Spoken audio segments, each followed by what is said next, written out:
Saturday morning, Saturday afternoon, depends on where you are.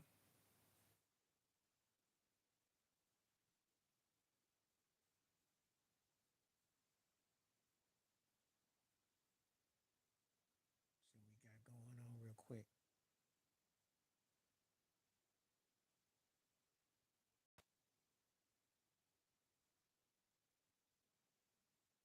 We're gonna go live in just a second. We're gonna talk about that thing last night in New York. It's all but over for the Knicks.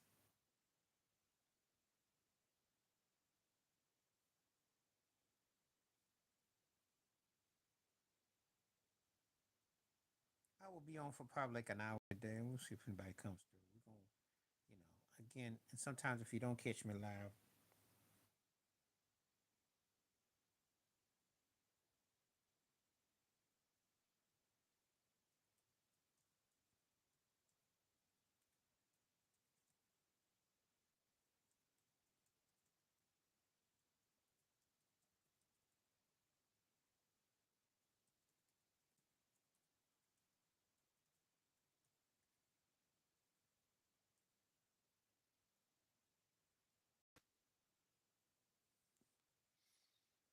we're just gonna talk about the obvious right now. So let me go ahead and put this thing up real quick.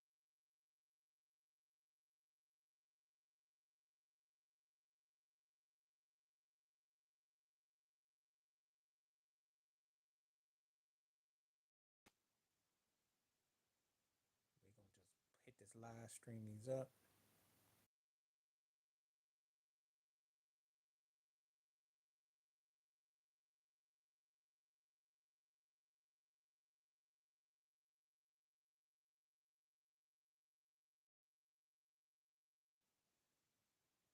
We're gonna be live today. We're gonna put this thing on up.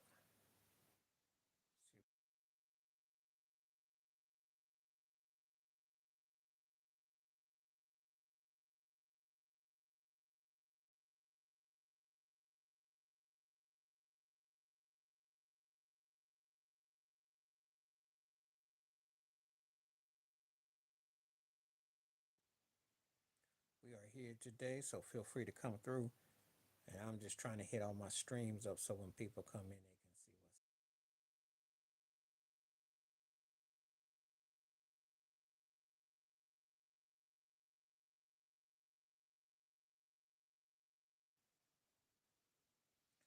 Hope everybody doing what's happening. Where are you coming from today? How you doing? How you doing? Where are you coming from today? Thank you for coming through. I'm just adding some of my streams, so bringing it on through because sometimes these things take a minute. I thought I'd come on today. I'm gonna try to kick it for an hour.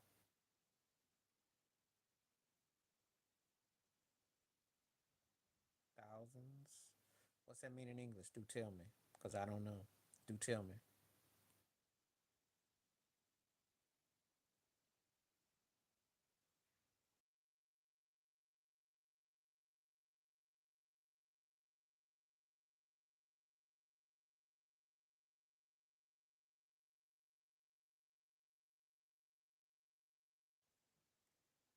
Hello, how you doing? How you doing? How you doing? So we are live here today, and we're hope everybody's doing good.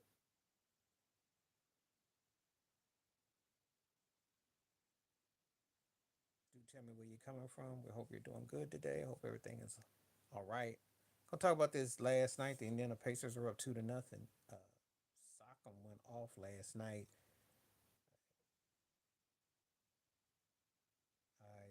I don't know what that means,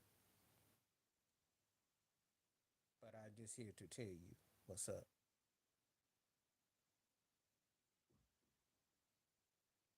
Anyway, glad to have everybody here today. Thank you for coming. I can tell it's gonna be a pretty good day. So, welcome aboard. Wherever you are in the world, we're gonna talk about this game two. The Pacers are up 2-0. Looks pretty commanding. The Pacers are beating the Knicks. They look like they expose them in different ways. What's the FYE of phi? What's that mean? Hello, how are you doing?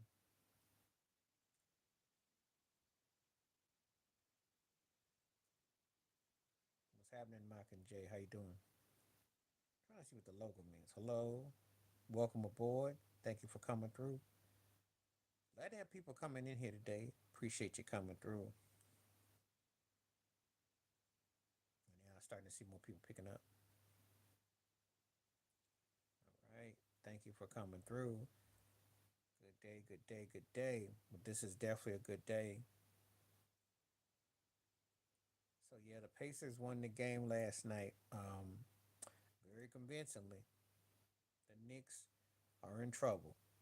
Jalen Brunson played good, but they don't, Cat played good. They geared up and they pretty much won their championship when they beat Boston. They celebrated and they got, I don't know, they thought the Pacers were going to be passovers. I don't know what they didn't respect the Pacers. Pacers beat Milwaukee with Giannis, beat Cleveland with the best record in the East, with Donovan Mitchell playing out his mind, who did become an NBA first teamer. But I'm telling you, there's something about this Pacer team. I'm looking forward if they are. Yeah, they are playing really good basketball. Them and OKC are probably the two deepest teams I've seen. I've said this. When you talk about depth, they're not a great. There's no one great on the team, but they got the really good and they play together. What's happening? What's happening? How you doing? How you doing? Thank you for coming through. We have a good abundance of people on here today.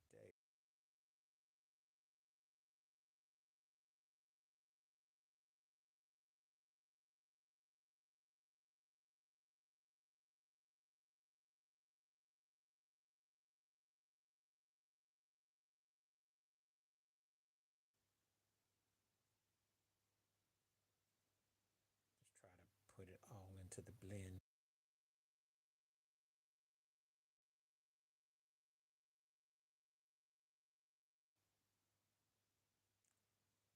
Yep, it's just starting out today, so we're gonna.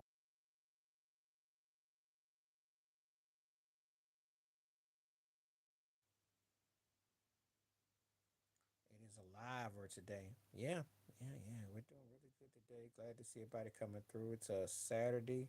Hope I. Yeah,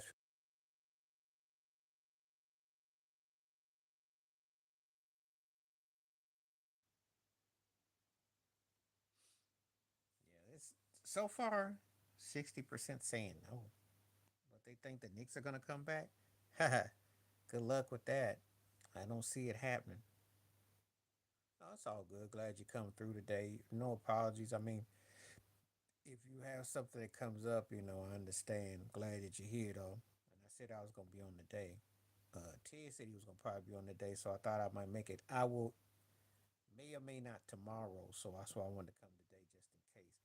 The weekends are always good, especially a holiday weekend. So I'll probably, the plan is probably the day. Might probably take Monday off, but definitely will come on the day. Might do tomorrow. We'll see how things go. So, but taking this all into consideration, that's all. So, looking at it for what it is, though,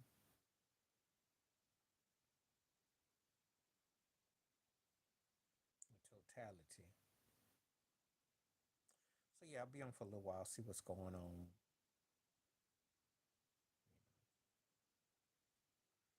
Just start off real early, but yeah, it was very impressive that they came back last night. They played really well.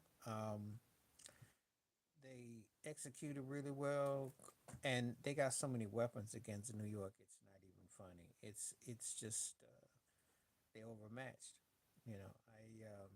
I was watching, and what I caught, it's really the Knicks really just don't bring the firepower. And I got to hold it against Tom Thibodeau. He just, as a coach, he's limiting them because he only wants to run a 7-man rotation. So it's not really something that if you're gonna play a team like that, you have to go expect they're gonna go 7, 8 deep, and you're only running 2.5 men, so you're beating yourself. You're hurting your own cause. You're hurting your own purpose.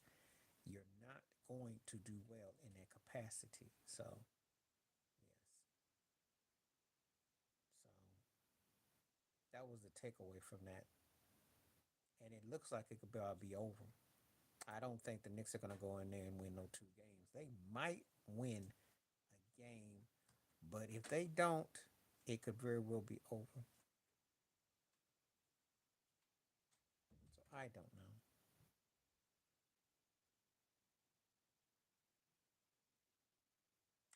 Anyway, I hope everybody's on here whatnot. I am going to be here. I'm sitting waiting for reactions and comments. So feel free to comment. We are live here today, so we're going to see what's up. Did 2.5 plus hours yesterday. It was incredible.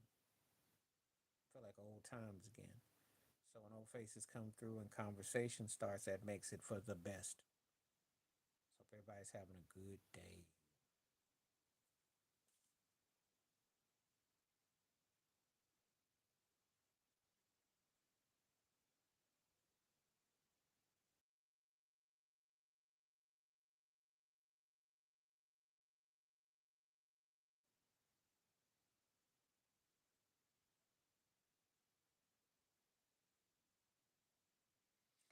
Um, in the neighborhood, I got a man, but in general consciousness, it was just a friend. Because the just a friend, if put it to you like this, just a friend is kind of like rappers delight. It's one of them songs, or Curtis blows the brakes, or it's one of them anthems. And it just took a life of its own. Got a man, Positive K was more in the clubs, and it had a vibe, but it's what I call more around the way. But it didn't really catch like that. It was more around the way, and it didn't really catch like that. But just a friend, you can still see Turkey still trying to squawk it out right now. Biz Markie was one of the most catchiest MCs ever.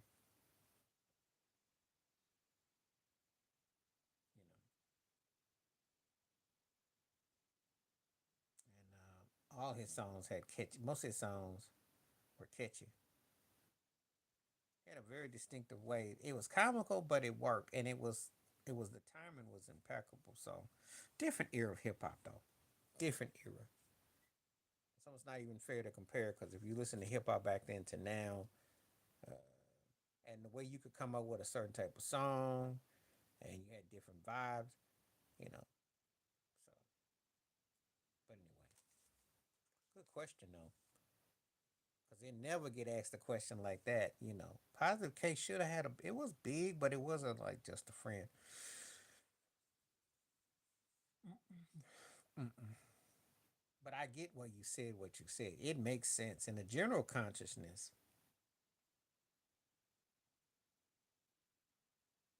You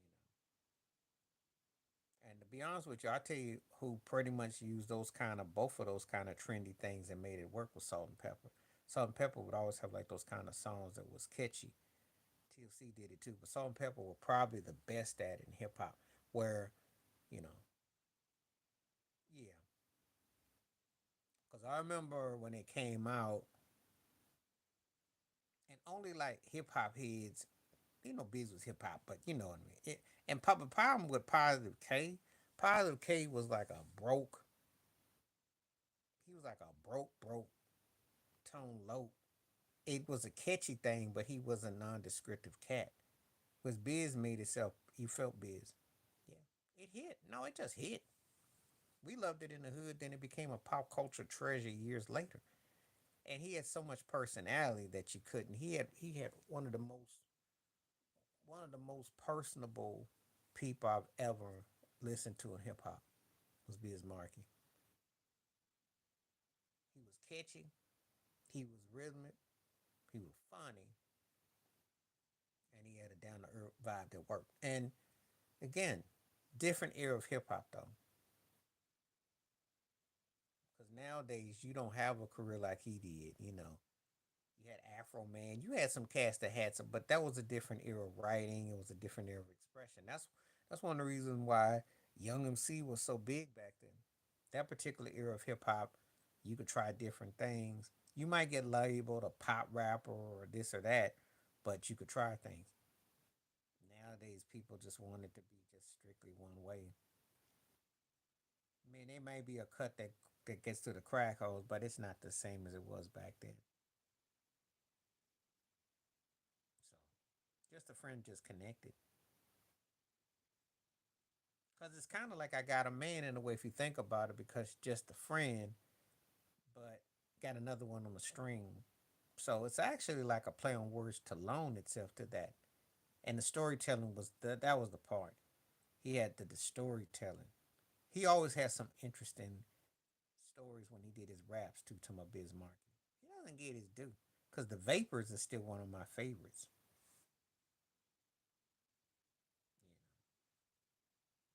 know. But it was like a lot of novelty. And it's a shame too, because a lot of people think because you come up with commercialized hip hop or something that you soft. But you gotta be on your P's and Q's. You gotta have game to connect, no matter how you hit. You know, that's the thing about the business that they don't tell you. They always say, "Oh, you just pop." Or no, you gotta hit because there's a lot of people got accessible records and people don't be feeling it. I don't care what genre you're doing. Gotta have the algorithms there to hit because if you don't, you gonna be you gonna go Reynolds rap. So anyway, good question though. I never get asked questions like that. That's a real good music question there.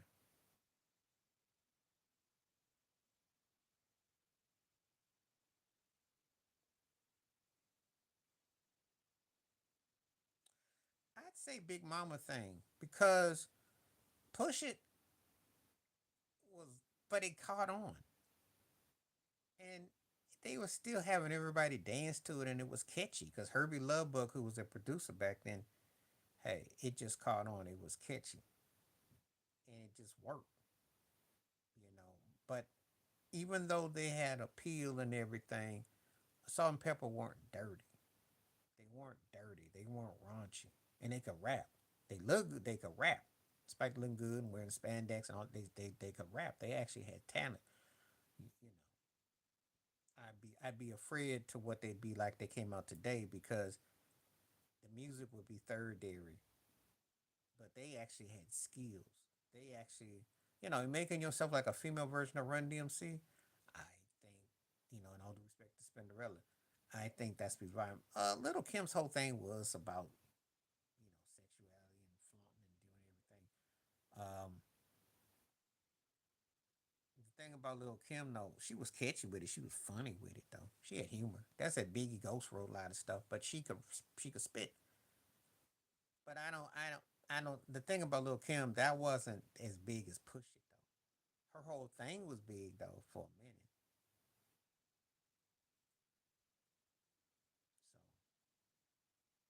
So totality.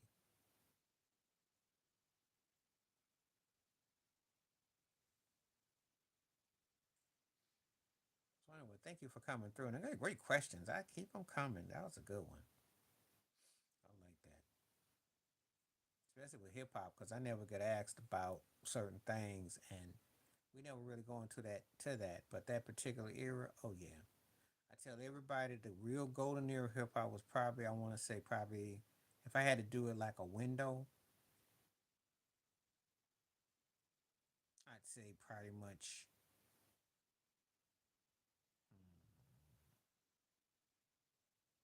86 to about 96. I think the 80s and the 90s. Now the early O.O.s did have competition, and I will give Nelly respect for when he said he came out where it was tough comp, because that was the last of the sales and the big boom. But that lasted to probably about mm, 06.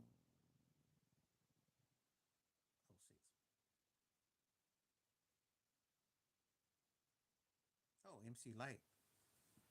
The Brat song, I think she sampled Rick James. It was catchy, and she could rap, but she didn't ever hit like Light. She was like a Junior Whopper Light. She could spit, but too much of her was so much wrapped into what Jermaine Dupri did, and they were good together. And I like Brat, but Funktified was one of my cuts. She had some cuts, and I think I did have Give It to You on a cassette single. But MC Light with them Tims and that vibe, because MC Light to me was like a female version of Nas, She hit you with them bars too. So I gotta say, Light's one of my favorite rappers. Period.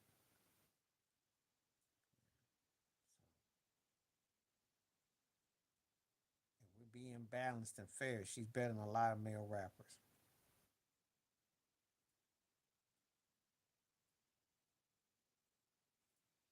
Okay, so we're doing good today. You got 67%. Okay, good.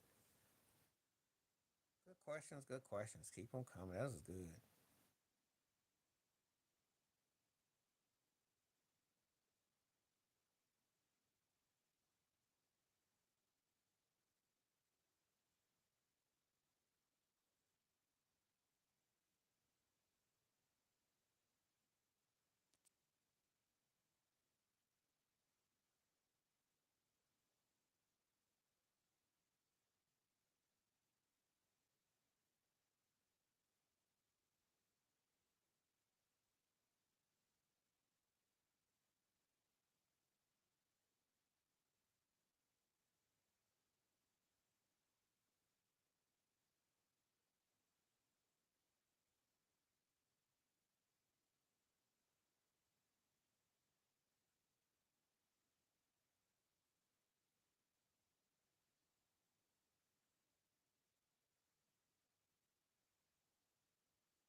I'll probably right now the day looks like I don't know if it's how it's gonna be, so I'll probably that's of course conversation got to keep on hitting because right now I'm probably looking at about another 30 minutes, unless of course I get an onslaught of people coming on. We gonna see.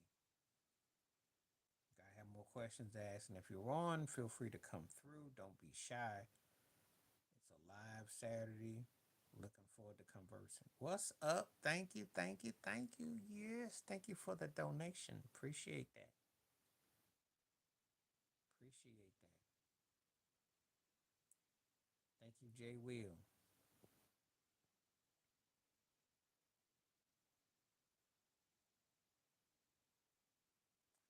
What's happening? How you doing, Nate? What's happening? Glad to have you coming through. Welcome aboard on this Saturday. Thank you very much. Thank you for making it all the way in. Thank you.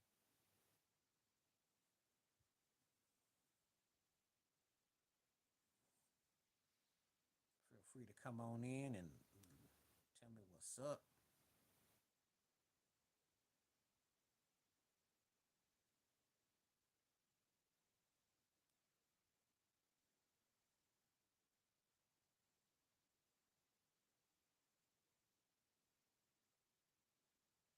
That's why I was telling you about soccer. If they stay, they win another ring.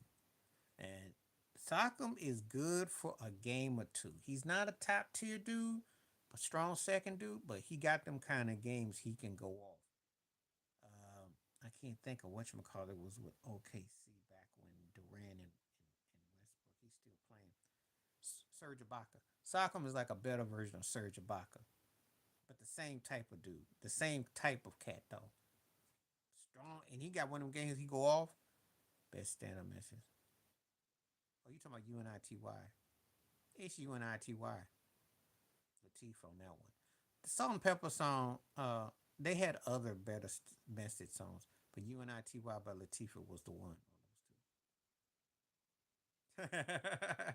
But I keep telling you, Pacers are the most dangerous team. OKC, deepest team. And yeah, well, no, you know what? We're in an era of parity. Oh yeah, they would love Minnesota and New York. Think they wouldn't? But ask yourself, do either of those teams deserve to be in the finals? Uh-uh. Minnesota, first of all, beating old man LeBron and out of shape Luca and Reeves, who should be off the bench, don't count. And then no Steph, Jimmy Butler's long in the tooth, Draymond's long in the tooth, and Kamingas can play, but you don't have no depth. Steve Kerr can't figure it out. So they've been beating up on old man teams, beating up on Phoenix old man teams. Beat Jokic last year, slow, robotic. half-hearted team. Because with Jokic, take Jokic out the mix, Jamal Murray might get a game or two. And Slim Pickens. Aaron Gordon played good this year, but they Michael Porter, you know the niggas ain't got much. So OKC, Shea just keeps getting better and better. Been the best player, best team. No, stop. This is not no. If y'all had a Jalen Brunson on your offense, who is it? You just got Cat. You played out your mind. They won the championship when they beat Boston. That was it. They're not equipped to a team that can beat them at their own game. Because let's keep it one. No. Cat is an all-star. CeeDee Lamb is not even one of the two, three best receivers in the NFL, let alone. Come on now. No drama. I only like the scream for the video. Scream was catchy, but I like the video better than I did the song. Because that was old Jam and Lewis grooves. No drama had more life to it. What's a hot take? What's a hot take? Now the NBA don't want to see it, but then again, with this era of parity, because the Pacers remind me of that Pistons team that beat the Lakers in '04, kind of like that Rockets team in '94, '95 won't quit. And they got a coach who's like, you know, so, okay, is he better? Okay, name the top receivers in. Come on now. He ain't better than Tyreek Hill. Even though Tyreek Hill fell off, he ain't better than Tyreek. Who else? Come on now. I'm listening. Who's he better than that? Come on now.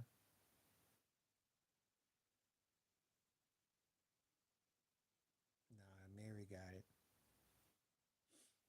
I like the video, the screen better, but I didn't really care for the song. I thought that I like the chord change, but I didn't like the. It didn't hit like Mary. Mary made that stuff hit.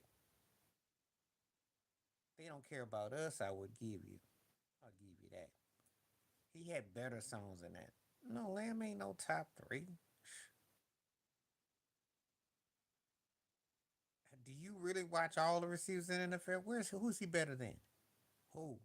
That's top three. Come on now.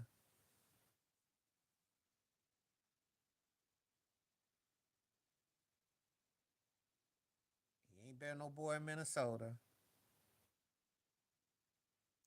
Uh, I don't think he better than Cooper Cup. If Cooper Cup is playing at his full potential for the rank where he's at now, he ain't better than that. I ain't never looked at Lamb like that. Lamb's underutilized. I'll think of some others. I just don't think of him as a top three. Because if he's top three, they didn't do anything on their offense to expose it, and I don't see it. I don't see it. I don't think Dallas has nothing that's top three. Micah Parsons ain't no top three defensive player either. I don't see nothing that they got that's top three. You say middle of the road. If you say bottom end of the top 10 or something, okay, I might give you that. But they don't show me nothing on offense or what they got that I'm like, oh, that's top. And no, it's no comparison to the Knicks because uh the Knicks actually underutilize what they got. They downsize. Dallas is putting everything they got up there, and it just doesn't work because they quit on their coach. Okay. Brunson has been he played hard. We know the routine, and they did get better by getting Cat. They got one more round than they did last year. So hey, they are in the Eastern Conference Finals. When's the last time Dallas been to an NCAA championship game? Huh? And at the rate you're going, you can't even get out the first round, and you might not even make the playoffs. So no, there is no comparison. Don't insult the Knicks like that, even though the Knicks have been janky forever. But they did get to Eastern Conference Finals. I mean, come on now, don't insult the Knicks like that. Jalen Brunson is a lot more explosive than anything that the Cowboys got on right now. Because he played with heart and emotion. I don't always see that with the Cowboys. So give a shout out to Jay. We appreciate the donation. If you see the clip up above, you want to click and donate, feel free. I'm saying, I do have my PayPal, so feel free. Anybody wants to donate, it does help out the channel and the causes. And when people donate, I will definitely do more live streams, and then I can fund it back because I want to put things to the channel. And if anybody wants to help spread the word about the channel, feel free. If anybody wants to help me print out some shirts for the channel, feel free because I do have a quote that I use, and we can talk about that. And you can find me either on here or you can find me on Facebook.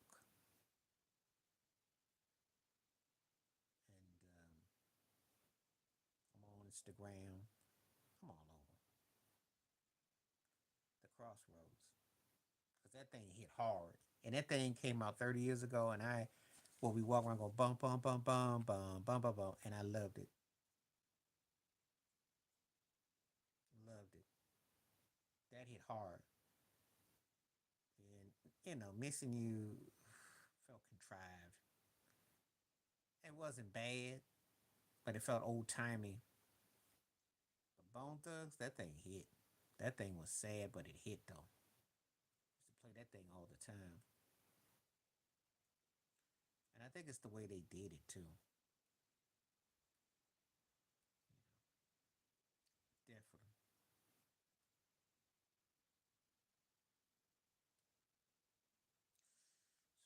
So yeah. Anyway, yeah, feel free. Keep on with the questions, it's coming. It's a pretty good day so far. Pace is at 67%. There must be some New York Knicks fans in here secretly, because y'all know good and well y'all ain't coming back. I hate to be the bearer of bad news. Gotta get the broom out, but you about to get beat. I don't see you winning two straight in Indiana. You better win game three. But I just think that they got their hearts took when he hit that shot. Halliburton, Stephanie Mills. Now you asking me for a career, it's Whitney. You asking me the best singer artistry, I'm taking Whitney. But you asked me for that particular song, it's Stephanie Mills. No one will ever touch Stephanie Mills' version of Home. Ironically, I think before he was incarcerated and a project he was working on, R. Kelly had a version of Home. He's doing all these different songs that I heard, but no, it's Stephanie Mills all the way.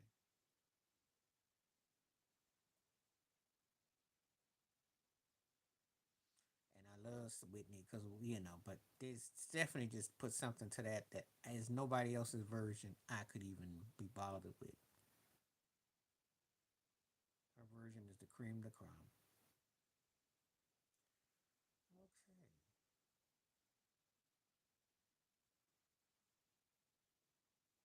so we're looking at everything here so far. So far, the way everything is going, I'll probably be on for about roughly a half hour more. Unless, of course, conversation people pick it up because I gotta have more convo coming. And you're welcome to tell me, ask me questions, and let's get it going. But I just need to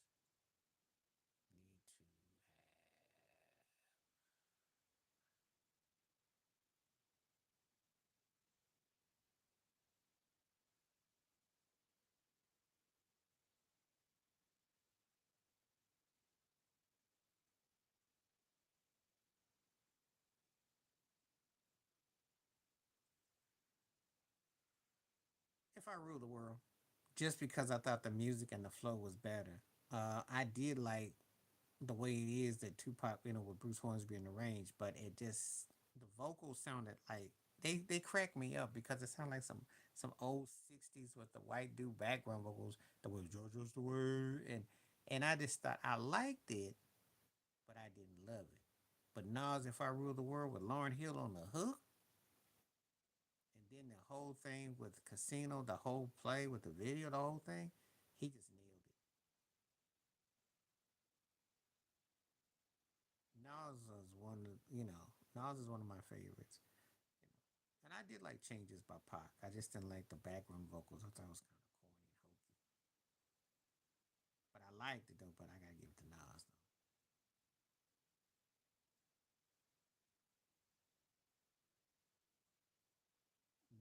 Nas is one of my favorites.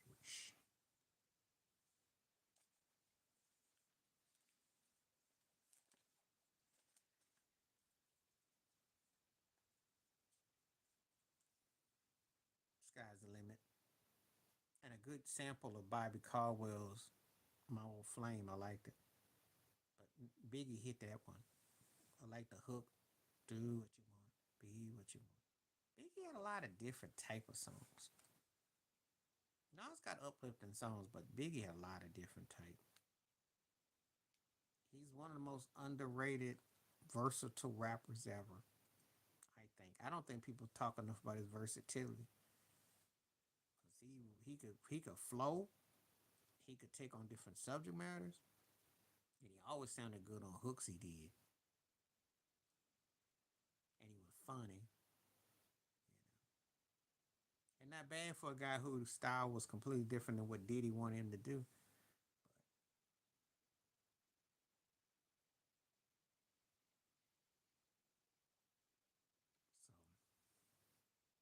So I like the cat.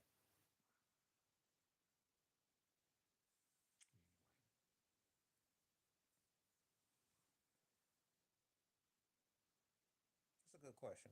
You've been on fire today with your questions. Good hip hop questions too, and a few throw a few R&B pop in there, but the hip hop, yeah, because I never get asked about a lot with hip hop, and especially but the ones who know me know. I mean, especially when you mention artists from back in the day, and you mention good comparisons, that makes good. But I like the Biggie. Biggie definitely hit that song up properly. Biggie. I like that one with Nas too, but Biggie hit that one. I mean, I really like the hook. I like the way he used the sample in that one. I like the way it flowed. Thought Big definitely hit that one up really well. I liked it. Those are good picks too. Good picks. All right, let me go do some looking because people getting quiet again. We gotta keep it going. Let's see what we're working with. Where everybody at? Come on now.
Okay.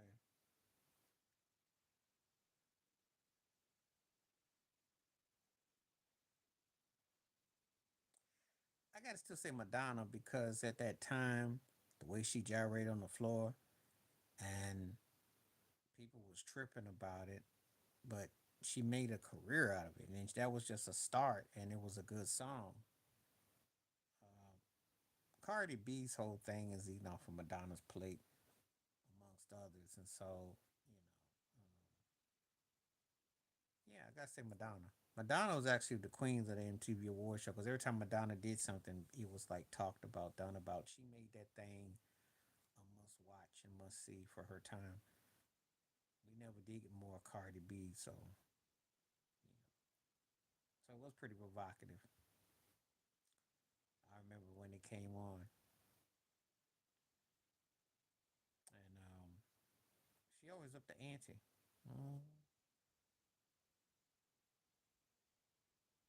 So I think that one would get the more attention.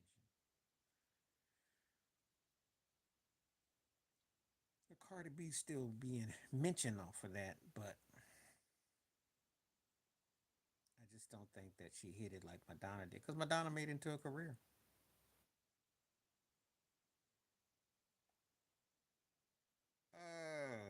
Little Richard, Little Richard, because without Little Richard, you have none of the others.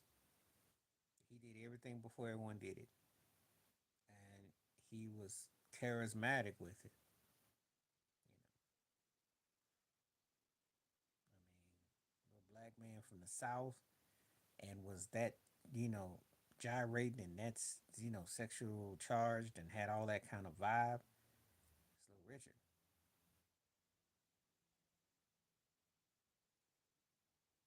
Now, if you ask me to rank them in order after Little Richard, that if I go in terms of impact and importance, then it'd be Elton John, then George Michael, then Boy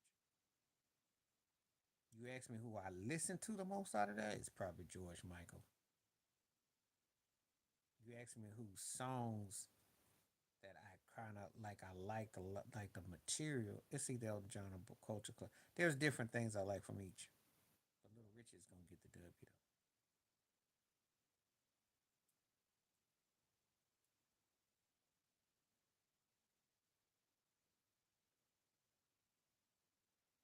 It's an interesting question though too. Hmm. But I don't know if people actually take time to actually ask that though. I don't know if they do. You know,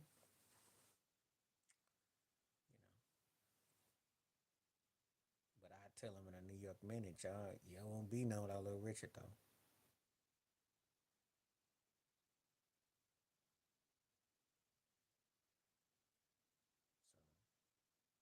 So, and I can't even tell if he changed his ways before he passed. I just know that he always spoke truth though. He was probably the most honest of those cats though. I liked his interviews.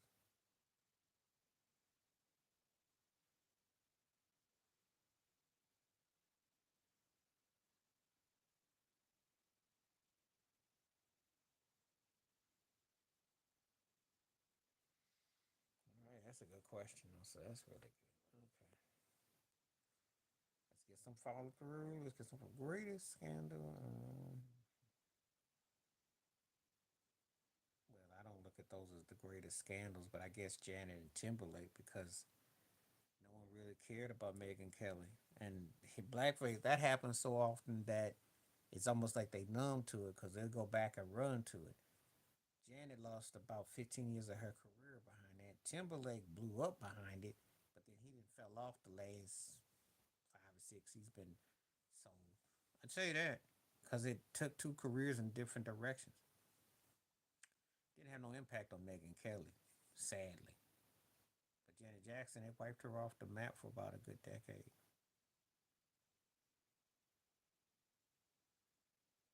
She paid a price.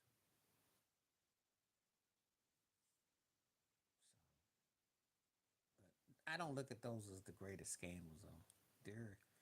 They're what I call teeny scandals because Janet still got her career. She's touring, you know,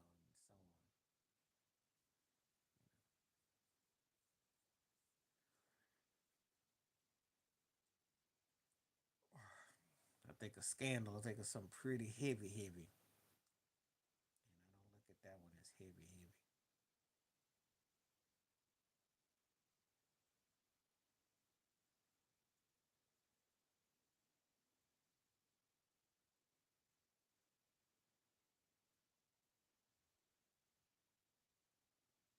Okay. Feel free to ask some questions. I'm looking for the people that are on. Let me know that you on. If not, I will conclude in 16 minutes because I'll be almost an hour. So I need to keep the feedback coming. Like to keep the party line going. If you are on, don't hesitate.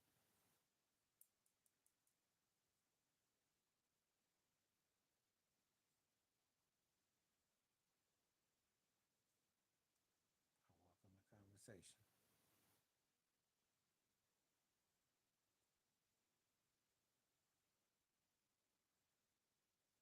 And that's a good question. Who did drugs take out the most?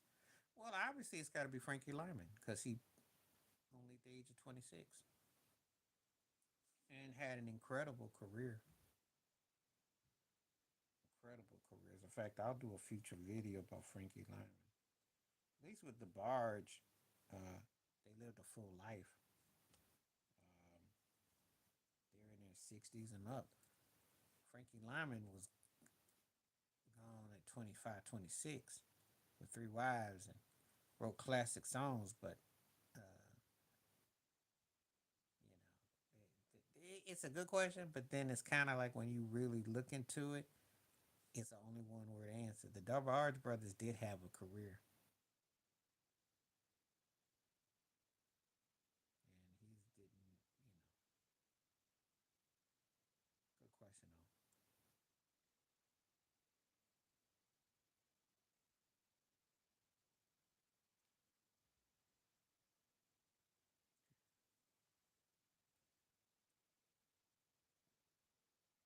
Okay. Appreciate those kind of questions. And feel free, like I said, everybody's out there, feel free to come on and connect, be on for a little while, see what's up.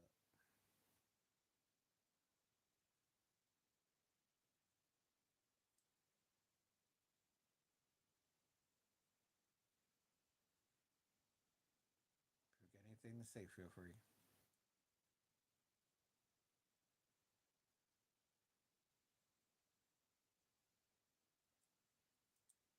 Let's see.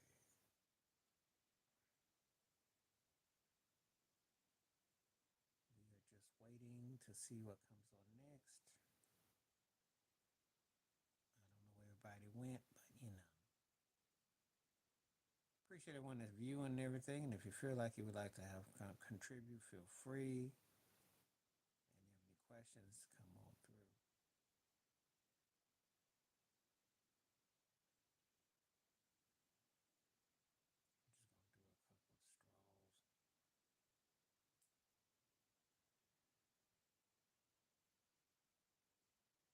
do a couple of straws. Now that's a good question. That's probably worthy of a who passed on the more mysterious. Because I heard about the CIA thing with Bob Marley, and I liked, let's see,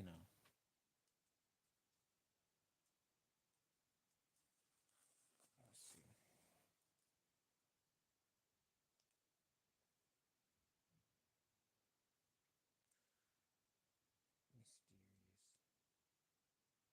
I want to use that one for a future one. And I'm going to use you for saying it, Sean. I like that. I like that. I gotta probably say Sam Cooke because it was the hotel and the whole thing, and then it was about his masters, and there was a hold up to a change is gonna come when Malcolm X the movie came and him and Malcolm were friends and all that. It wasn't a lot, there was certain hold up about his rights. So you gotta remember, this was when the movie came out in '92. This was almost 30 years after he had passed. So it's amazing, but that showed you how there was a lot going on. But it's close though, because Bob Marley with the CIA guy who mentioned it's you know it's definitely they both got conspiracy.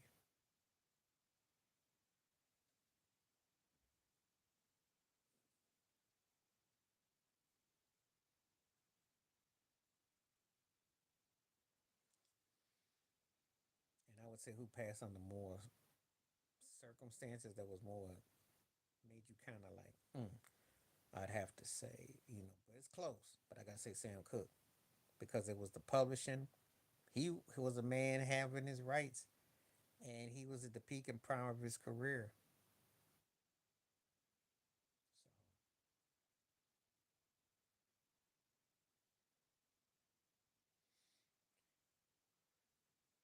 So, great question, though. Ooh, great question. All right, feel free to come on through. As it stands right now, I'm looking at 10 more minutes, unless, of course, I get this onslaught of people that comes on in here and got questions for me.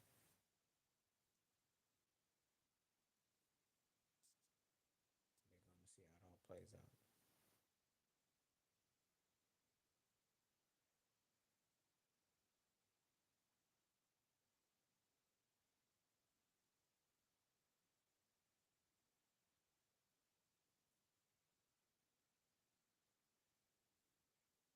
That's a good question. Okay, so everybody kind of just disappeared now all of a sudden. But when are we gonna see?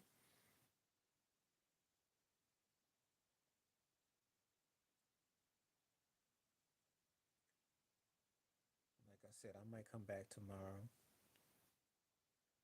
I'll probably do like 1 hour jaunt. If unless of course I get like what happened yesterday, which ain't gonna happen today. That was downright magical. Oh, it's vanilla vanilla. It's not even close. Vanilla Ice, he danced all right. He danced good. He's a real good dancer. Just an okay rapper.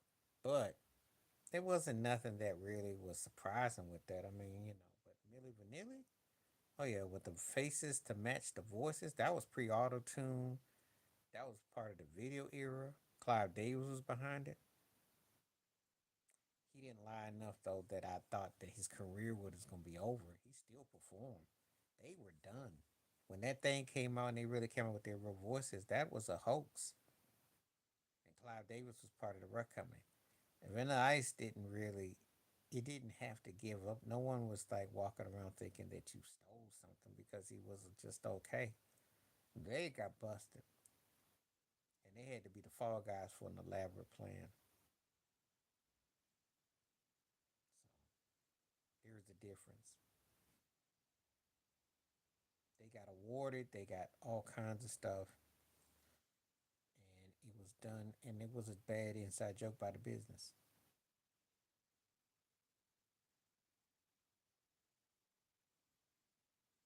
That's one of the reasons why I don't really particularly care for Clive Davis. And he's always been involved in some kind of funny business.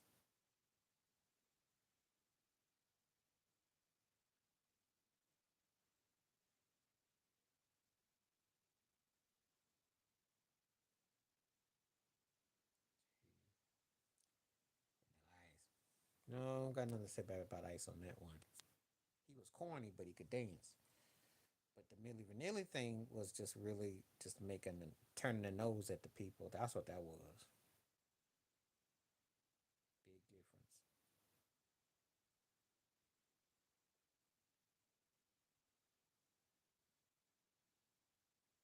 Michael and Lisa Marie's marriage, because no one really saw it unless they were part of the circle. Whitney and Bobby had Clive and others against them, and so much that was there. But Michael and Mary and Lisa Marie, not a lot of people saw that, unless of course they saw it and then it made sense. But the ones in the unknown, that's gonna win 10 times out of nine. But Whitney and Bobby were doomed though.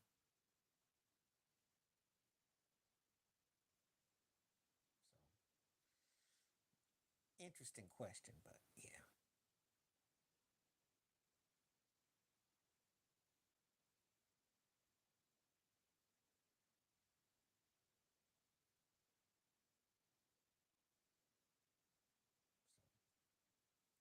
All right, people hitting the likes up. Let me know where you are. I see some people coming through, but no one's, you got to post and comment. So, and, we did get double figures as far as the poll. Keep hitting them likes up. 70% saying yes about the Pacers. That's more like it. I'm trying to figure out what people are watching.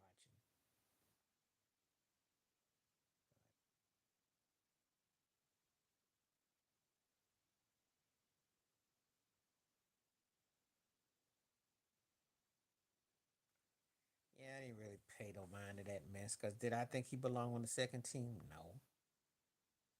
You're telling me he's still one of the 10 best players in the league? I'm calling cap. I'm not buying it. I'm not buying it. And the stat pattern and inflated. I'm not buying it. Because if I go by, was he better than what Cleveland had for his end of the play? No, they just gave him a token one. That is a wonderful thing. Wish your grandmother a happy birthday. Now that is worth talking about. Right on. That's worth talking about.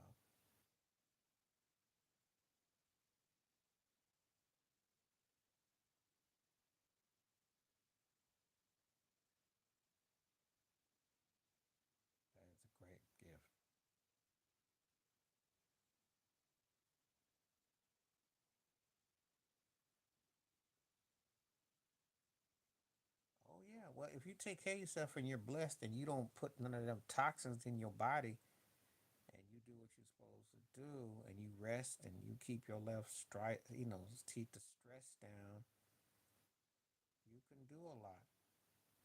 Who says that you gotta get older and not do fundamental stuff? You just have to be able to take care of yourself. And a lot of it's just the stuff that you put into your body and to your source of your soul. So yeah, smart people, the smart you tend to make those necessary changes.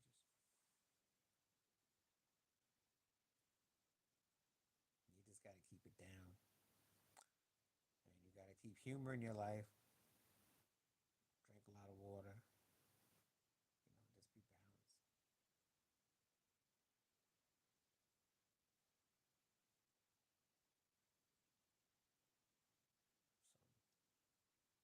So but I'm always impressed when I hear stories like that. That's a great thing too. They're not bad. I can tell she ain't no Cowboys fan or Lakers fan because that would definitely that's not good for you. And I don't get stressed about my sports, so if that was the case, being a Bills fan, I'd have been done a long time ago.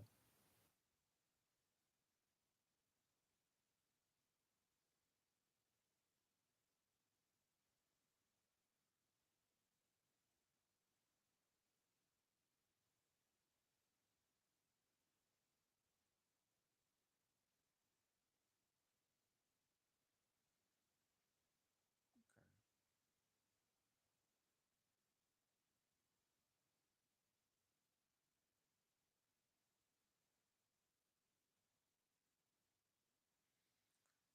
Yeah, well, I got a couple more minutes. I'll be on. See if anybody else got any more questions.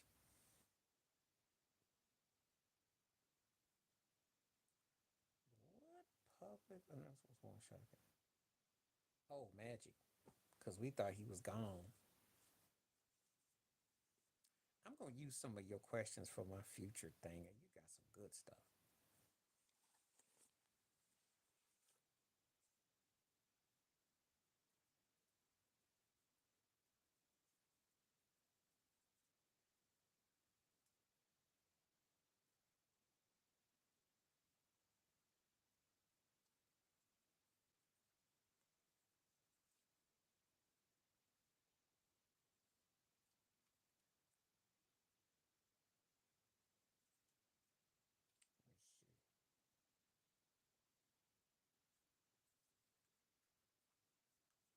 I like them ones, though. Yeah, it's Magic all the way because we were all stunned. I remember that. Michael Jordan said he had to pull his car to the side. Me, everybody was like stunned. We thought that he was gone. We were like really like wow. And to see him 30 plus years later, it's amazing.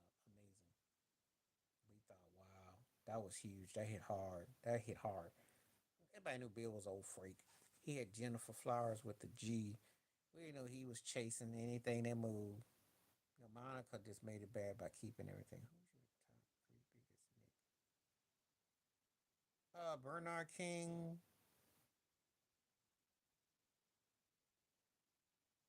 Willis Reed, probably Walt Clyde Frazier.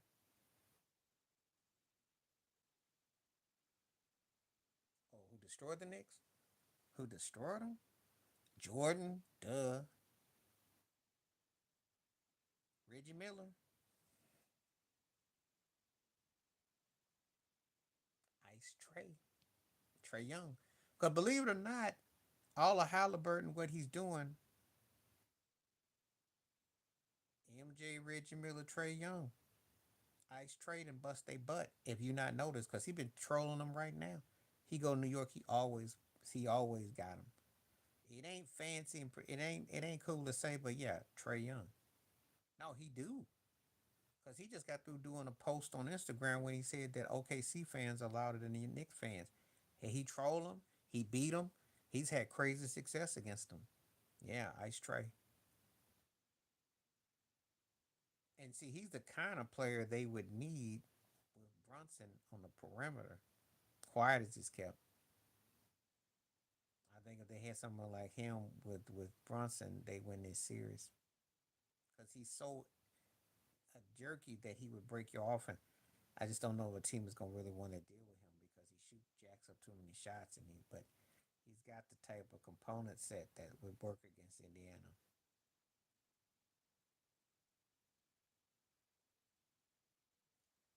Now I have to mention the Cats that would go routine against the Knicks and beat them.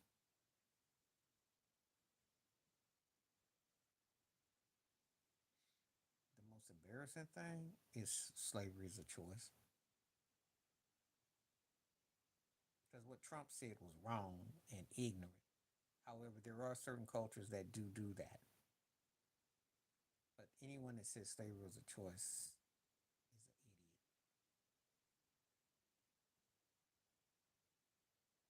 No, because see, it's part of growing pains. He is only 23.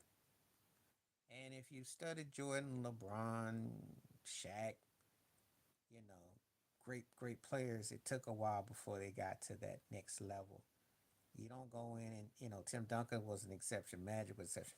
Most time it take a while. Bird was an exception. Most time it take a while to get your first chip or get your. You gotta have heartache before you get breakthrough. Having Isaiah Thomas takes time. Got to go through a lot of pain. The only thing I'll hold against him is if he doesn't bring his A game, if he doesn't stand up, step up, and bring it. And I expect one of them games in Minnesota he will do well. But if they get their butt broomed, then I will look at him like, I'll question how they got by the team, some of the stuff they beat, because then it'll make the series against. You do wonder if Steph had been playing. I'm not gonna say anything about the Lakers because Lakers are pathetic. What's happening? How you doing, man? Yeah, well, he didn't coach forever in the day, so yeah, he would be. That doesn't mean that he ain't overrated though. Yeah, but I'm talking about when you win though. Yeah, it's been a minute, Dutch. I've been here almost every day. Just happened to be here today.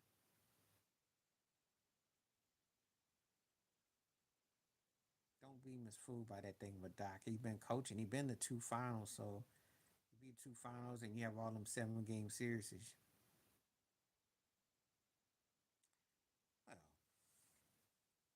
Kerr might. Of course, I remember you. It's just been a minute. That's all. You ain't forgotten. Life happens. I don't be holding it against people. Things happen.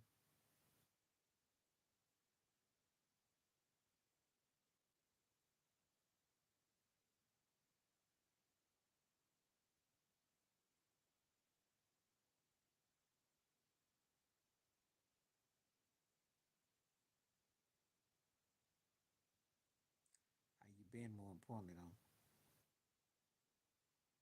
Glad you made your way here, though. That's the main thing.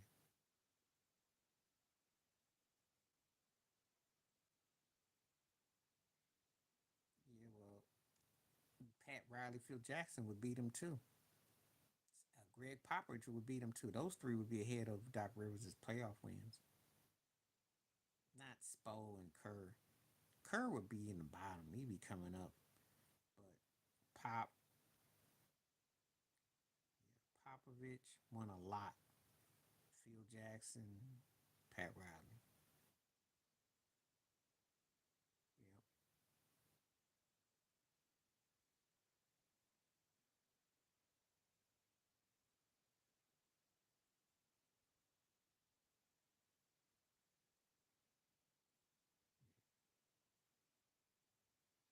Yeah. Well, the Pacers got control of it so far, so we'll see how it goes. Another vote, so 73% saying yes, so that's good. Okay.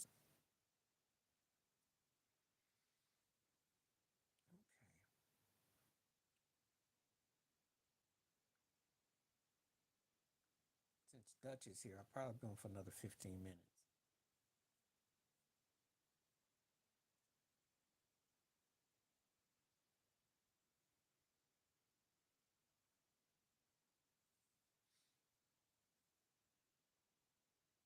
Do I think who will make it to the finals and win? Who? The Pacers? I think the Pacers will make the finals. I think they got a chance to win. Rick Carlisle is a, yeah. Well, Well, I'm glad you stopped by before your date. Appreciate you. The Pacers got a chance because, again, they got the kind of team they can go 6, 7 deep. They can beat you in different ways. The reason why you got a chance against them is because they don't have a superstar player. See, the same thing that makes them hard to predict and feisty is the same thing that works for and against them. But you gotta be respectful because they can beat you. So you gotta have your components. And a lot of these teams are flawed. Some of these teams don't have a low post presence. Some of these teams don't have a perimeter. So you get caught guessing, and that's what the Knicks did. He's the kind of guy they need another dude there. They need an alpha with him. I think he bad. I think like he got the kind of bad that you want to pull for. However, you gotta have another alpha, and then he's scary. So is he first tier? He's one of those guys that I call a low, middle, low first, mid, low first. But he is a first option. But the way he plays, the herky jerky, the whole thing, it's better suited if he had a Giannis or a Jokic with him, somebody like that, he could be scary. You give him an inside outside presence for what he does, because they play everything is on the perimeter. There is no easy buckets, and his life is not easy. And that's the problem that I got. I thought that it made sense from what I understand what Nico Harris was saying that Luca was out of shape. He didn't want to listen to nobody, and he thought he was a diva. And they basically thought he was more bother than he was worth. He wasn't going to become the next Dirk. Athletically talented, but basically to me the overseas version of James Harden. Hangs onto the ball too long, dribbles too long, don't play no defense, and it's kind of just being in his own orbit. Now, as far as Anthony Davis, if he's healthy, focused, and motivated, Dallas got something to get for a little while. But Luca sells more jerseys, though. Well, if he plays up to that potential. But this ain't all based on skills, it's also complexion. Let that sink in. It ain't by accident they went from a Dirk to a Luca to a Cooper. I'm just saying. These things ain't by accident. In the state of Texas, in Dallas, nevertheless. We'll see. But that was fixed though by the NBA's rig. They made sure they got it. It was like a Adam Silver wanted that LA to get something for the future because LeBron is done. But it was big at the time. But in hindsight, again, this is politics though. Oh yeah, if he gets the right system, I don't know what kind of player he's gonna be on this level, so I can't say. He's athletic. He's young. He willing to listen. They build the right cast around him. So he gets to play with Anthony Davis. He gets to and Kyrie come back and he fits in good. They got a chance to have a nice little squad. They gotta do something about Clay Thompson. I don't know if you bring Clay back or play him off the bench. You gotta get you another shooter. You know, they need a couple parts off the bench. They need some work. But I got no problem. But just to be honest with it, y'all made them trade him. Well, he won't because he's different built than Luca for one. He went to college for another. And Luca been playing with grown men since he was 14, 15. So they cut differently. But if Cooper Flag hits on, then Nico Harrison looks like a genius. It looks good now anyway because the Lakers only won one more game and went just a little bit further than Dallas this year. So it's still a wash. It's too early to tell. But I said this whole Luca trade wasn't about all about on the court. It's also about merchandising. Luca sells jerseys. Anthony Davis didn't. Sometimes when they make business moves, it ain't be based on what you see. It's also other factors. So everything ain't based on. It's on different kind of results. They got to sell some jerseys. Anthony Davis was too corny as a personality. I saw his commercials and they were cornball. No, no, because they need too many things. They need guard play that can interrupt. They need to be better positioned. The problem with those two is they're ball handlers and they're ball dominant, and they neither one of them are guards at this stage who can dictate control. Luka gets defended, he gonna get his pockets picked. LeBron gotta manipulate his positioning because he's either gonna do that fall away fade shot or repost and repost. They need a legit point guard. They need a legit third option. They need some handlers on the bench. They need about 4 or 5 pieces. They're not close to it. And Austin Reeves got exposed badly against Minnesota. So he ain't a third option. He's more of a six. So I was Janet in the bars because everybody know Donna Ross and Barry Gordy pulled that stunt with that doctor. The Janet the bars thing is the one that's been folklore forever and a day. There was no secret about Diana Barberry. That came out years ago. But the Janet DeBarge thing, she rode with that with the PI. Yeah, well, Eagles already clashed because he ball hogs. And see, LeBron at this stage, but he ball hogs. Luca was smart. He'd leave them and try to get with Jokic in Denver. That would be lethal. The Lakers are gambling, but they don't really have anything they can bring. And the NBA didn't change. LeBron's an old man. I mean, I don't know what to tell you. He's not going to be able to set the clock back. He has to be the third best option on the team, not Austin Reeves, not Rui. He has to be. He can settle being the third option. They go out and get a legit second option with Luca. If not, they gonna get their butt knocked out early if they make the playoffs. And JJ Ridiculous is in over his head. He doesn't have the mindset or the tools to pull off what it has to take to run a professional team. He got exposed badly in the first round. He got called and he quit twice. So you can walk around and say those were winnable games, or you can say I was coaching over my head. I'm gonna say he was in over his head. So, but anyway, Charlene, that's not the real secret. The Ross and Gordy thing came out. People were hearing about that on the streets, though. Yeah, because he brought his son in, which is a waste of space. They didn't get Williams from Charlotte. That was a and then no post and Rudy Gobert out there looking like Shaq and Wilt and Kareem. Game 5. Come on now, that's a hole in your wall. That's a hole in your roof. Yeah, he needed to just stick to playing his final days out. They didn't use so much in his stuff that backfired. So I tell you, he isn't his LA run has been anything but good. Because the bubble ring and the playing tournament and a lot of ruckus that he broke in a Lakers uniform, but he didn't really. But it's manipulative. It's not authentic. But he was brought to LA as a PR move anyway.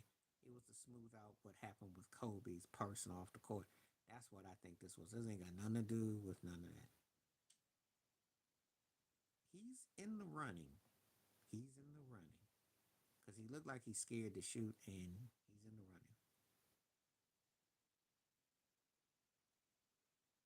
Oh, the Pac Biggie thing, but it was more escalated by the camps. The thing about it is these cats ain't really going at each other though. It's the was by association who they with. That's what it is. 50 was hate on because everybody associated with Jaws. This girl guy that kept that mess going. And 50 was known for trolling. But again, none of those things were what I call real beef. I mean, how's it gonna be real beef when everybody all was selling a lot of records? Great to see you, Dutch. The best to you. Thank you for coming through. I see you. And have enjoy yourself tonight. Be careful. Be safe out there. when all four of them had careers. Nobody took nobody's career out. It was generated by that institution, plantation, those in music business that pushed that agenda. Had nothing to do with none of them not liking, Pac was a sponsor for Biggie. Pac just didn't want to get turned up by Diddy and Quincy Jones and others, allegedly. 50 Cent ran in the same circles with some of the people that knew Ja and all that. All that stuff goes through a pipeline, and they greenlight you.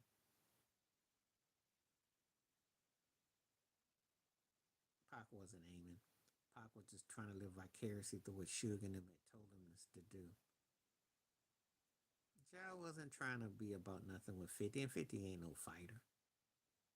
You looking at this things like these cats, they're not gonna do nothing. It's the handlers and the people behind that's trying to push it. 50 had a lot of pullback from Jay-Z and others. He turned a lot of people off. He actually, him and Kanye were kind of similar, running the mouth, popping gums. Except the difference was is that 50 turned his into like real corporate dollars in the sense that he was accessible with his troll, and it worked. And he followed the blueprint that Ja Rule did with the hooks and the songs. Except Olivia didn't do nothing, but 50 had catchy sound. He used the same blueprint.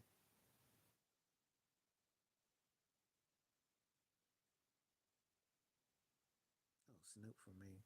But DMX was good though.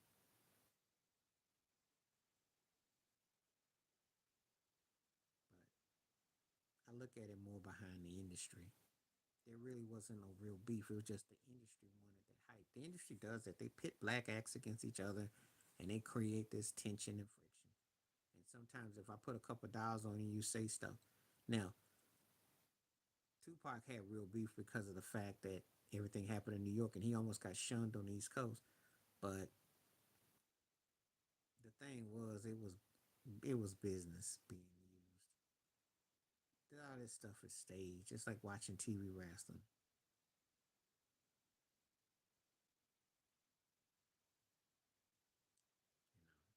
You know, some different results though. Go ahead, it's a couple minutes. All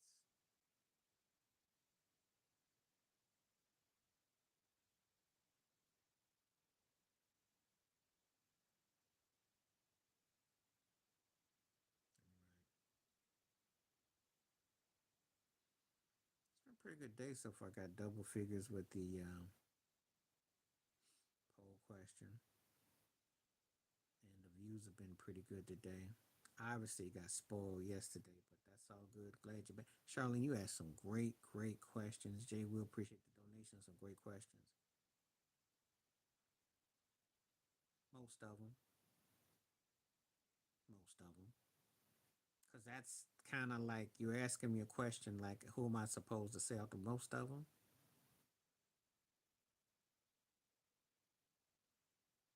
And that's loaded, but that's most of them. I mean, I can name like Beyonce doesn't to me, Mariah doesn't. She does in other ways. Most of them.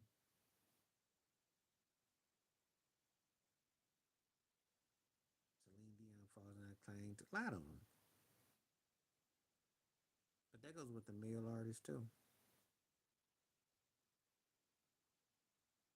A lot of acting goes on in that business. And if you were to really tell it, they would whiteball you.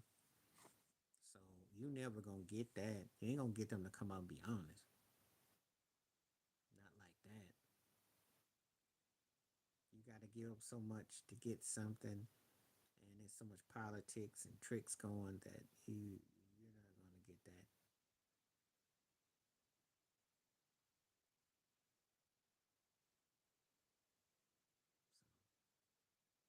So we can discuss this though another time. But next time you're on, you want to ask me that question again, and you got to throw some names out. But most of them, because if you keep it real in that business, you'll be like Regina Bell, or you'll be like Mickey Howard. They can sing circles around most that's out there. It gets no play. What's happening? What's happening? How you doing? You just came in right when I'm getting ready to leave. I've been on for an hour and a half, almost an hour and a half. I'll give you a few more minutes though. I'll be on for a few more minutes. I'll be on for five more. But glad to see you, Time. Great to see you. But no, most of them, Charlene, if they tell the truth, they don't have no career. They tell you they got white ball. They got, and they don't get no play. Mickey Howard's on the. If you go on YouTube, yep, have to do background. Got black fired. Same thing happened with uh, Melissa Morgan. You know, so yeah, you called it. I think they will too. The Pacers are just a better team, and they got too many weapons. They're better coached. And that's another thing. Rick Carlisle, Tibbs is gimmicky. He can't make up his mind if he wants to be, you know, Van Gundy-ish or he wants to be D'Antoni-ish, and that's the problem. It's not working though. Wearing Jalen Brunson out, and they're going against a built team. This ain't like when you beat Detroit or you got a token one against Boston. Yeah, but Mickey Howard went off about the industry. So anyway, that's how I look at it. You know, but just because you can sing don't mean you're gonna get played, and just because you can, you know, there's other factors involved. Mickey Howard was talking about it. You look her up on YouTube. There's a she did this interview. She was speaking out about it. Mm-hmm. They ain't about your talent. Because you can't look me dead in my face and tell me that Jennifer Lopez still got some kind of a career 20 years later. And them three combined can't get, couldn't get a song put on radio today. Yeah, I liked her too, but she got kind of typecast. You know, she was a white British act trying to do R&B, and that was fashionable. And and then what else was she gonna fall back on? She had big hits for a minute, but then that audience kind of went different ways. And what they done with the Lisa Stansfield style is that they pushed it to Amy Winehouse and they pushed it to Adele. And Lisa Stansfield didn't go in that direction. Oh yeah, it was catchy. No, I think she did what she was in her heart. I love that song, but it's just that if you're a white artist and you do R&B, you better either move around and shuffle like Michael Bolton and switch it to pop or adult contemporary, or you will get black based, and you'll get labeled, and that industry will flip on you and treat you as such. I kid you not. That's what happened. That's what happened.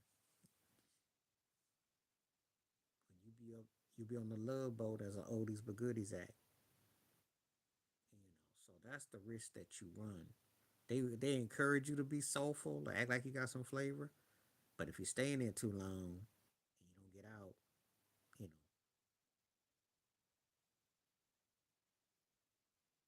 So, but I'm sure she got smart with her money and did stuff. She, ain't, you know,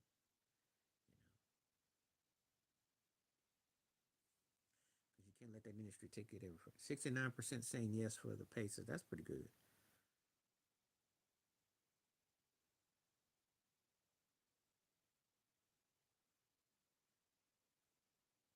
It ain't do nothing for his career because his album with Reynolds rap. His audience is done with him, yo. Nobody's gonna look at him doing no Coors beer and singing it. He should have stayed with the pop R&B thing. That's the broke triple Junior Whopper Michael Jackson reject thing. That's where he would hit. Just trying to be on some Dwight Yoakam tip, that ain't gonna work. It'll work for Post Malone. It ain't gonna work for Timber Fate. And country music is R&B, but he doesn't have the timber to properly do it the right way. He come out with a smooth type of Randy Travis thing. That's what I'd recommend. I'd do a Randy Travis thing if I was Timberlake. If I wanted to be seen as a legit country act. Other than that, no. No. That's pretty much self-explanatory because it was her tone and reflections that got her where she was. Besides, I don't know, you know, how you don't acknowledge Bessie Smith. Billie Holiday was popular in it and she used all those things, but Bessie Smith was like raw. No, if you have talent, you can do any style of music. Okay. Ray Charles did all styles of music. Okay. Lionel Richie could do all styles of music. Michael Jackson could. If you can do it, you can do it. That's that. And country music is an offshoot of R&B. The only thing they do in country is that they pluck out a tune, they sing out a tune, they twang it, and they don't have a kick drum. That's all. Those guys aren't what you call musicians. Musicians. Justin's problem is that he is a stylist, but he don't have no range for certain things. Robin Thicke's problem is that he's on that cool, laid back, middle of the road vibe. I'd like to hear him do the Eagles, though. I can't tell you why in a heartache tonight. I'd have to hear him do stuff like that to see, because he's a more of a writer. But if you can perform, you prepare for anything. Bessie was soulful, raw to the bone. What you mean, fight me? Holla.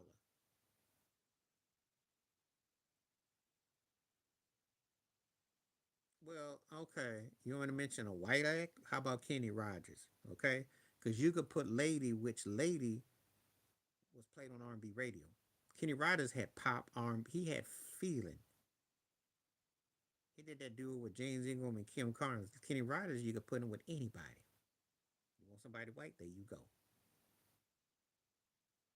Okay. I'm just saying when artists are that, if you reach a certain level, Elvis Presley sung gospel R&B. Oh, Kenny Rogers in a blowout. That's not up for discussion. Barry Manilow was bad too, and he could arrange. He arranged for Phyllis Hyman, Dionne Warwick, and others, and Bette Miller, and didn't miss a beat, and could do mix for Sinatra arrangements, productions. There you go, and work with Kid Creole and the Coconuts. So there you go. Did songs with Mel Torme. There you go. I can't think of her name now. She was a country artist. I can't think of her name right now. Did he work with the Who's Who? That's what I'm talking about. Hall and Oates music would have worked both ways. McDonald, yeah. Kenny Loggins too. Billy Joe was influenced by Ray Charles. All I'm saying is if you can play, you can play, and you can sing, you can sing. People be putting these labels on people, and then when you get called up and they pull your coat, and then you start choking, well, maybe you ain't got it like that. That's why people get caught up because they have to label something because they ain't got the skills to, their wheels ain't all the way, their wheels don't turn all the way. Okay. Anyway, it influenced everything. Everything. We don't talk about modern music without black music having impact. It dominated everything. Everything. They took country from us, from the gospel and the blues. That was the baby. Rock ain't nothing but R&B. Just turn your speakers up. Yeah, and he was influenced by R&B. Without R&B, there ain't much to his career. That's just a fact. He wanted to prove himself. Watch them old videos when he's singing with Wilson Pickett and Stevie Wonder. That's what he had gravitated towards. Because of the plastic surgery. Because of the plastic surgery, that's all. And they've been rocking blonde frost on their hair for like 30, 50 years.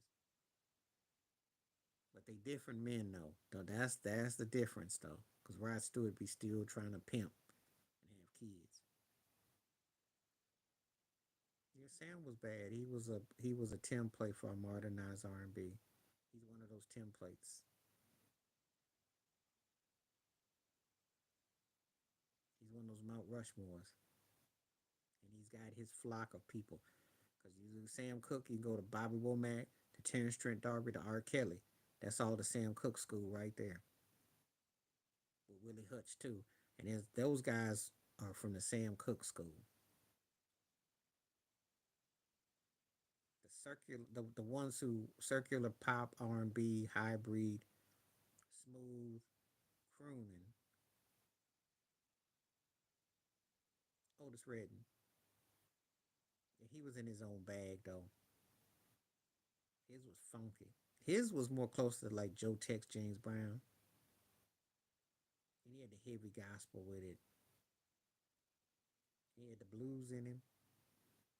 And if you listen to Try a Little Tenderness, slow it down as country.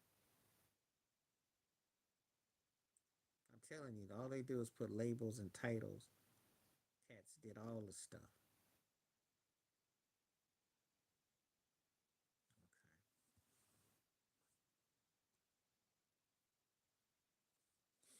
Okay, so anyway, I think we gonna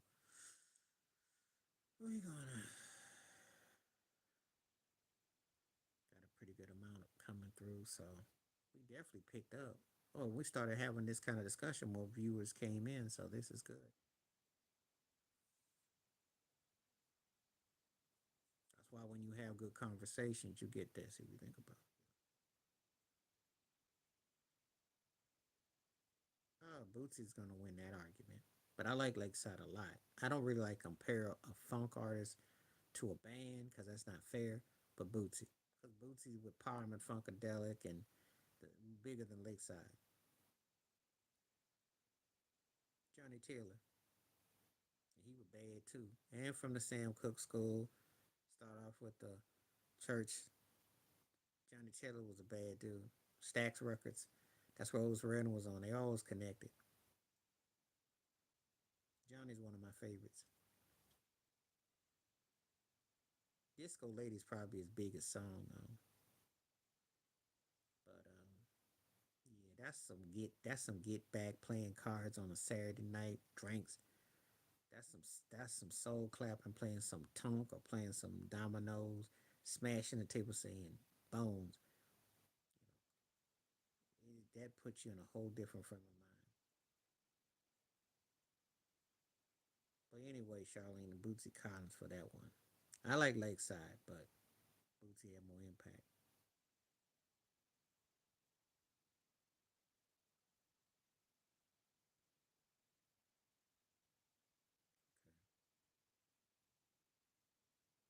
Well, they were getting them, but they also were telling you things. We had what we call grown folk music back then, grown folk business. That's a lost art.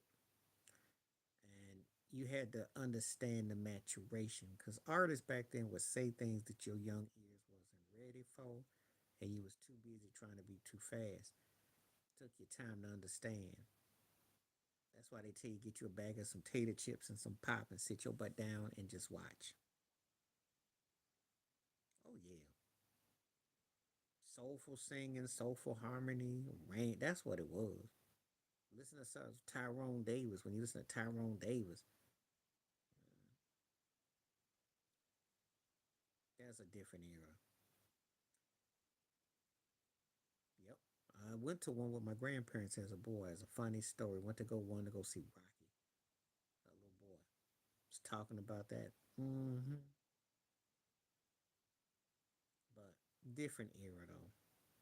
Different era. Different times. And people wrote different ways.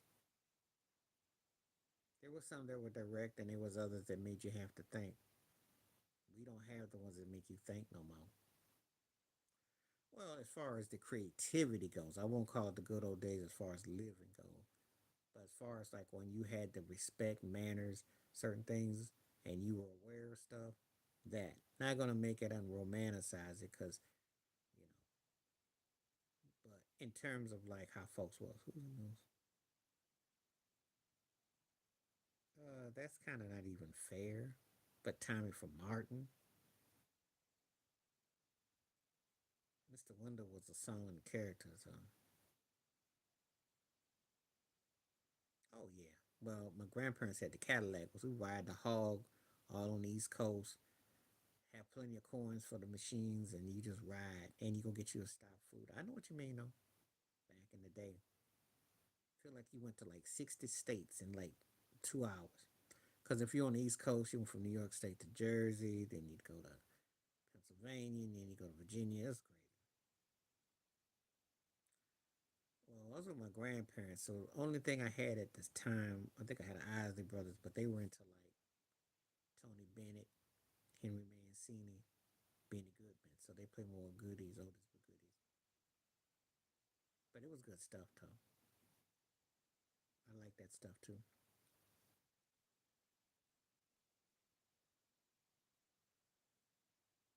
Mr. Wendell.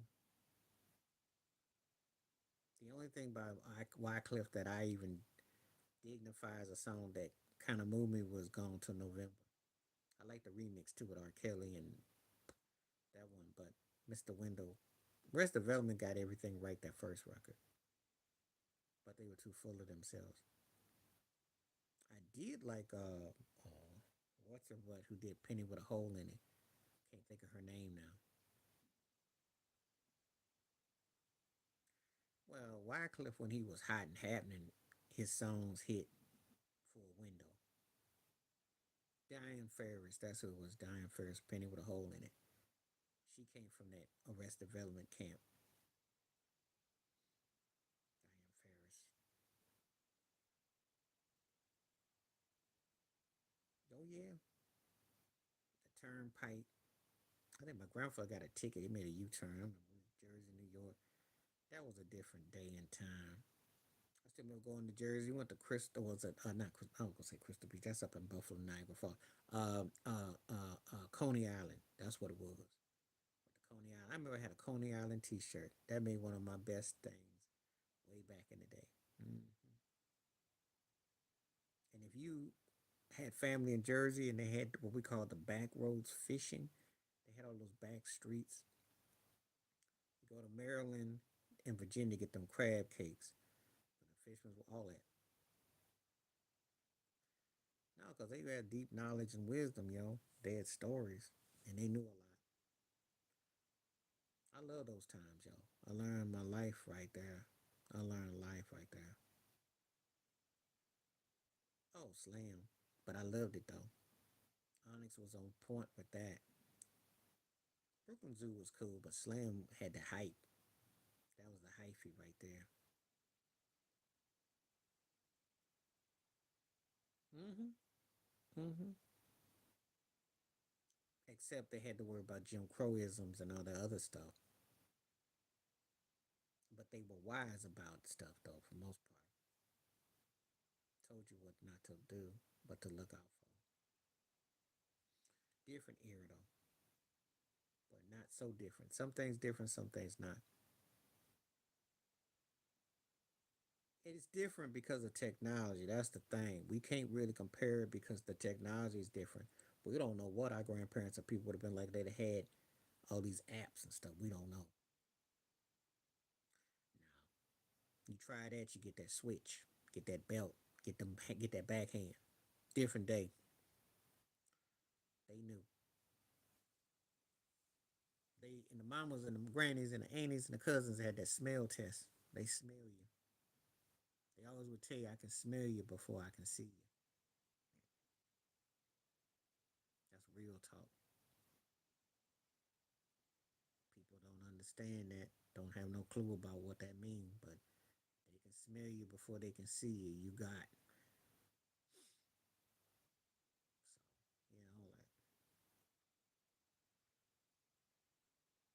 like, oh yeah, you had to go pick your own switch back when I was coming up. Belt be ready for your butt, shoes be flying, hands be moving. Well, it's because government set that up like that. Government don't want the parents. They want you to have a lot of kids, but they don't want you to take care of your kids. They want to institutionalize you, drug you up, thug you up, fog you up. That's what's up. It's not the same as it was back then as far as that go. That's control.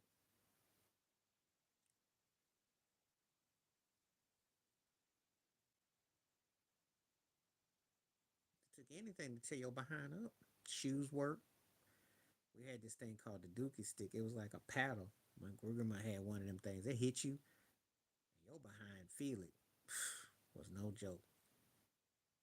They had combinations on you too. You felt like you got hit by. You felt like you got hit by George Foreman. I'm telling you, backhand pimp slap. People don't understand. was no CPS. They was CBS. There was no. You were gonna be able to watch CPS. Tear your behind up. People don't understand. That ain't no joke. Well, you learn where you want to be on the right side of the law. You learn to discipline yourself. You learn how to talk to people, and you also learn the audience. You learn audience by how you would talk around your side of the tracks and how you talk around the other side of the tracks. I'm not gonna say everything was right with it because again, we had to talk in different codes, which we still do.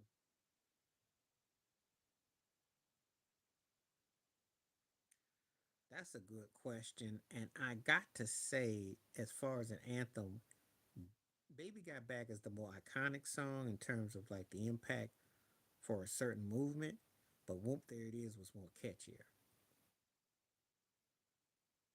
But you gave me a good idea.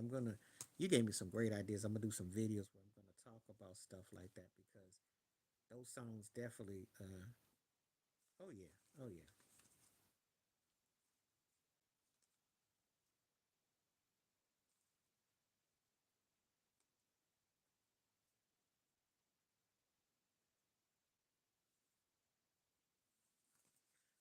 Charlene got me going good today.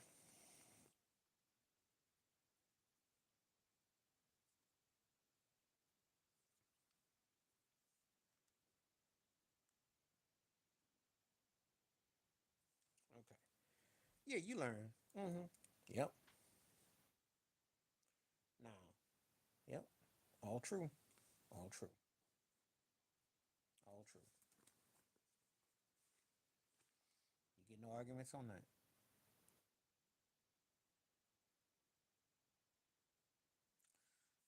But that's a great topic, Charlene. I'm gonna use that though. Give me some good ones to work with.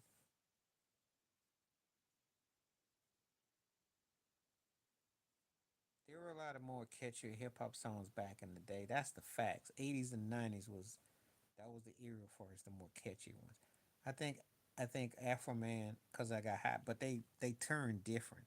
They were more anthem type of songs. Like Naughty by Nature was the kings of that. Theirs was like street but catchy. But that 80s 90s thing was more known for that. Yeah, that is true time. I give you that.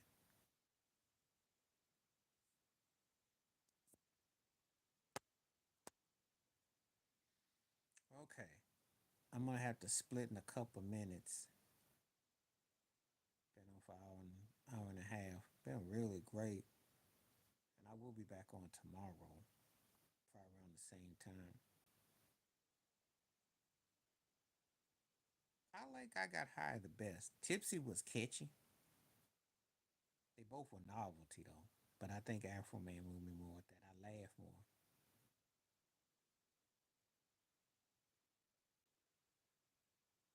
No, I didn't do stuff like that. I first of all, the fishing part was when I was in the Chingy, not Chingy, but uh, no, it was my buddy was cracking up because he came out in '04. Uh, starts with a C. I can't even think of that turkey's name. It was one hit wonder though, because he went missing too. Fishing early, went crabbing actually.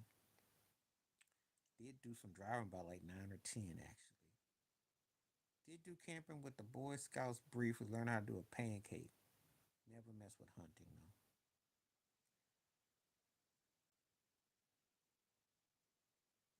No, I didn't. Present thoughts. I didn't live with my father. Actually when I was a kid, lived with my grandmother's, so I didn't have that experience. I saw my father rarely. Mhm. But I spent a lot of time with my grandfather, his father. My grandfather, that's who I got most of until he passed. My neck, my back, my neck, my back. Because that was hilarious. The kid was hilarious with that. That got much play.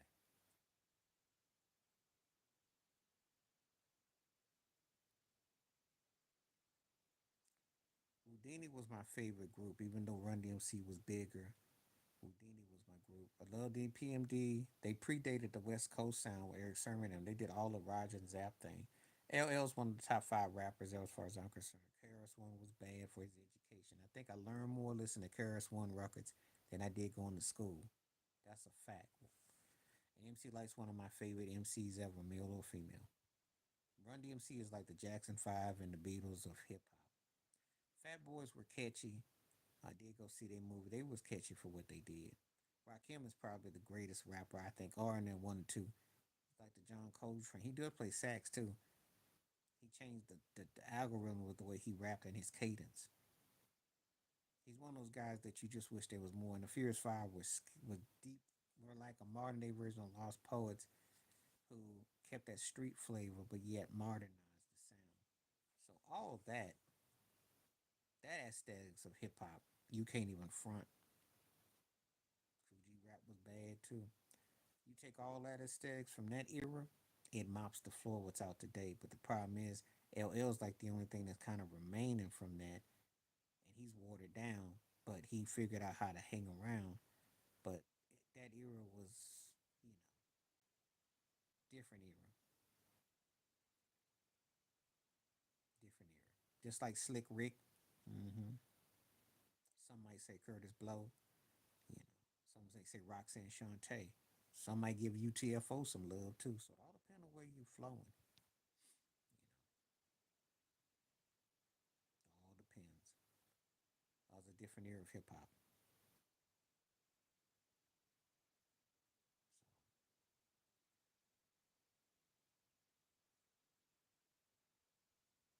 So I'll definitely call it a day in about 13 minutes. I've been on for almost two, so I'm gonna call it a day in about a little while.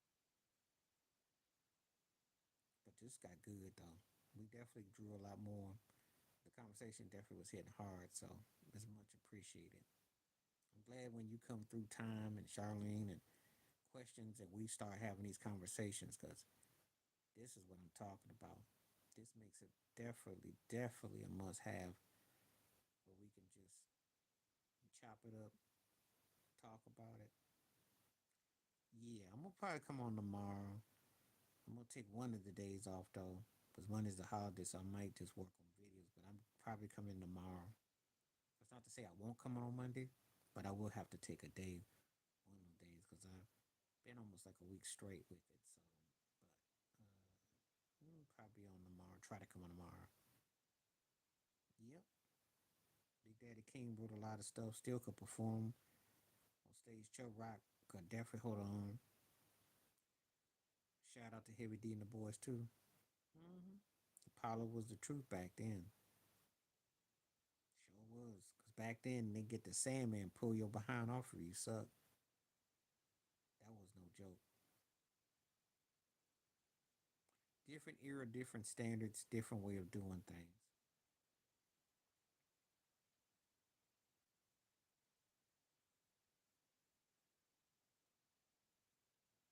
We don't have those kind of eras no more. So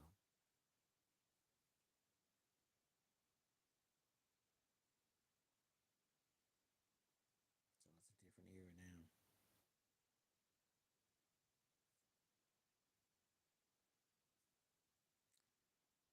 Okay. A bit on. Okay. I appreciate you coming through. You help make the show great. Appreciate your timing, knowledge, wisdom, words, conversation. Appreciate you immensely. I appreciate everyone that comes through, make it work because it doesn't it feels like time is timeless and it feels so good just to have those memories and reflections and we can converse about something that we all grew up on and had a part in and the names and the places it makes it dynamic. It's really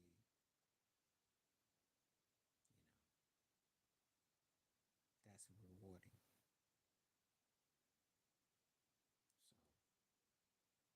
So and we're gonna go ahead and call it time. Appreciate everyone that came through. Stay safe, stay blessed, stay woke, stay free. We will catch you either tomorrow or Sunday. I'll probably be back tomorrow though. I don't know if I'll be on as long tomorrow, but we'll see where it goes. But if it's like this, I don't mind. This turned out way better than I thought because it looked like it was going slow, and everybody